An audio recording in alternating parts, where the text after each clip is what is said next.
सोचिए, किसी भी देश को उठने के लिए सबसे पहले किस चीज की जरूरत होती है? पावर की, यानी शक्ति की। इंडस्ट्रीज को बढ़ने के लिए उन्हें चाहिए एनर्जी।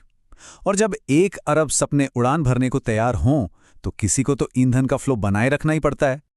और ये सिर्फ कोई कहने की बात नहीं है, ये उस नए नए आजाद हुए भारत की एक कड़वी सच्चाई थी। एक ऐसा देश जिसके पास सपने तो बहुत थे, लेकिन अपनी सबसे बुनियादी जरूरत यानी एनर्जी के लिए वो दूसरों पर निर्भर था। तो सवाल ये उठता है कि कोई देश अपनी किस्मत खुद कैसे लिख सकता है अगर वो अपनी एनर्जी को ही कंट्रोल नहीं कर सकता। और बस इसी एक सवाल ने, इसी एक संघर्ष ने एक ऐसे सफर की शुरुआत की जिसने चुपचाप भारत का भविष्य ही बदल कर रख दिया। ये सिर्फ एक सवाल नहीं था, ये देश के लिए एक जरूरत बन चुका था। तो चलिए इस मिशन को थोड़ा और करीब से समझते हैं। ये कहानी सिर्फ एक कंपनी बनाने की नहीं है, ये कहानी है एक मिशन की। एक ऐसे मिशन की जिसका सिर्फ एक ही लक्ष्य था, एनर्जी सिक्योरिटी। तो बात है साल 1959 के। इंडियन ऑयल का जन्म हुआ, लेकिन एक कॉरपोरेशन के तौर पर नहीं, बल्कि एक मिशन के तौर पर।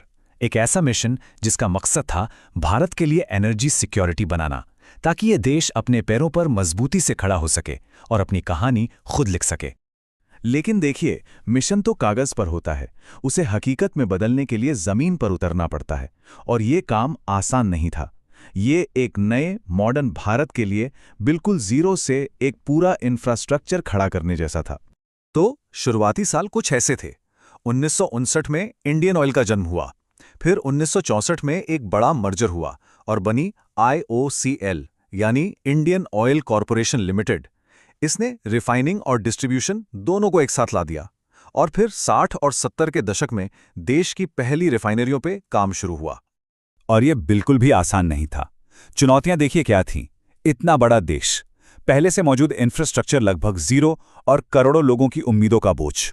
सोचिए, इंजीनियर्स ने रेगिस्तान, पहाड़ियों और न जाने कैसे कैसे मुश्किल इलाकों को पार करके सप्लाई नेटवर्क बनाया, ऐसी जगहों पर जहां पहले कुछ भी नहीं था। और फिर धीरे धीरे ये पाइपलाइनें मानो देश की नसें बन गईं। ये वो धमनियां थीं जो चुपचाप बिना किसी शोर के तटों से लेकर शहरों तक एनर्जी पहुंचा रही थीं। ये भारत के विकास का वो साइलेंट इंजन थीं जो दिखाई नहीं देता था पर चल रहा था। कहते हैं ना, हर कहानी में एक मोड़ आता है, एक इम्तिहान का वक्त। इंडियन ऑयल के लिए वो वक्त आया 1970s के दशक में, जब एक ग्लोबल क्राइसिस ने पूरी दुनिया को हिला के रख दिया था। समस्या क्या थी? 1970 का ऑयल क्राइसिस। इसने दुनिया की इकोनॉमी को बुरी तरह से झकझोर दिया था। ये एक ऐसी सुनामी की तरह था जिसके लिए कोई भी तैयार नहीं था। और इसका असर बहुत बुरा था। कीमतें आसमान छू रही थीं, सप्लाई चेन टूट चुकी थी और फ्यूल मिलेगा या नहीं, इस पर भी सवालिया निशान लग गया था। दुनिया भर की अर्थव्यवस्थाएं जैसे थम सी गई थीं।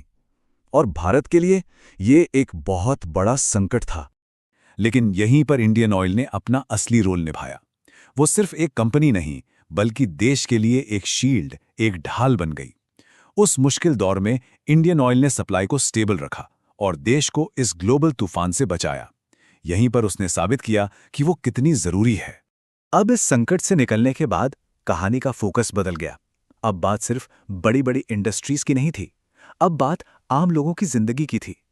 एनर्जी अब सिर्फ फैक्ट्री तक सीमित नहीं थी, वो हर घर का हिस्सा बन रही थी। और देखते ही देखते इंडियन ऑयल का लोगो हर जगह नजर आने लगा, भीड़ भाड़ वाले शहरों से लेकर दूर दराज के गांव तक।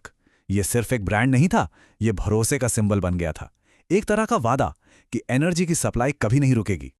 ये बदलाव सिर्फ सड़कों पर नहीं, घरों के अंदर भी महसूस हो रहा था, खासकर रसोई में।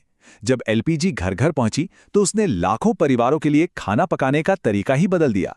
इससे न सिर्फ सेहत सुधरी, बल्कि इसने परिवारों को, खासकर महिलाओं को, एक नई आजादी दी। एनर्जी अब पर्सनल हो चुकी थी। तो देखिए, इंडियन ऑयल ने पेट्रोलियम के युग में तो महारत हासिल कर ली, लेकिन भविष्य अपने साथ नए सवाल लेकर आ रहा था। अब कहानी थी एक नए एनर्जी एरा को बनाने की।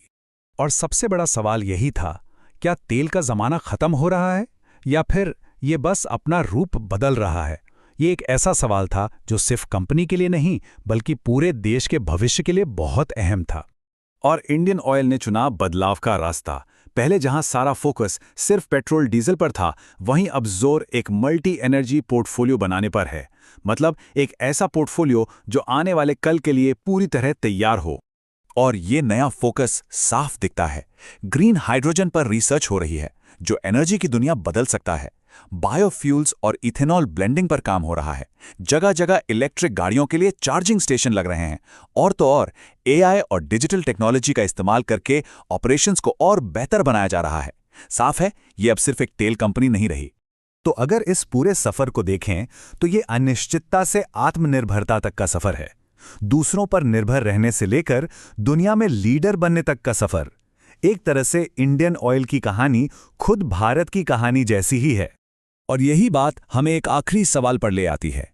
एक ऑयल जायंट से एनर्जी पावर हाउस बनने के बाद अब अगला चैप्टर क्या होगा? क्योंकि फ्यूचर की एनर्जी तो क्लीन होगी, स्मार्ट होगी और ज्यादा जिम्मेदार होगी। और ये सफर अभी खत्म नहीं हुआ है।